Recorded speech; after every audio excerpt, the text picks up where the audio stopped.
Hello బాబాయ్, అందరికీ నమస్కారం. Welcome to our four fish story. ఎప్పుడు చేపల గురించినా మొక్కల గురించి మాట్లాడవా? ఈ రోజు మనం మొక్కల గురించి మాట్లాడుకుందాం అనమాట. ఇది నేను ఫిష్ ట్యాంక్ కొత్తలో కొన్న మొక్క అనమాట.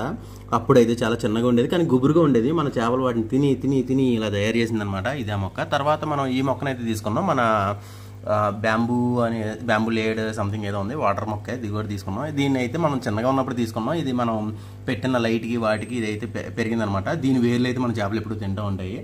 అండ్ ఇక్కడ మనకు ఇంకో మొక్క ఉంది. ఈ మొక్క అయితే మనం కొనలేదనమాట. యాక్చువల్గా ఏం జరిగిందంటే, పైన అయింది ఆయన ఒకరోజు గాలి దుమ్ముకి ఈ మొక్క కింద పడిపోయింది అనమాట. కింద పడిపోతే ఆయనకు ఒక చిన్న బౌల్లో పెట్టేసి అన్న తీసుకెళ్ళిపోండి అన్న అంటేని ఒక 2 వారాలు అక్కడే ఉంచాము. ఆయన ఏం పట్టించుకోలేదనమాట. అంటే ఆయన దగ్గర ఇంకా చాలా మొక్కలు ఉన్నాయి, అందుకే పట్టించుకోలేదు అనమాట. ఇంకా దాన్ని తీసుకొచ్చి మనం అయితే మన డోరమంగడ దాంట్లో అయితే వేసాం.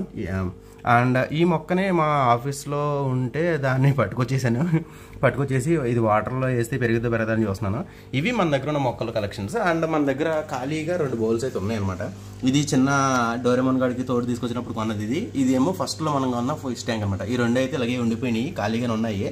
ఈ రెండింటిలో ఏదో వేయాలి. ప్లస్ బయట ఒక పెద్ద కొండ ఒకటి ఉంది, ఆ కొండ కూడా ఖాళీగానే ఉంది. సో వీటిని ఏదో చేయాలి. ఇది మన మొక్కలో ప్లస్ ఖాళీగా ఉన్న బౌల్స్ గురించి అనమాట. So please do subscribe to Varam from Gavaram and stay tuned to For Fish Story. Thanks. Bye.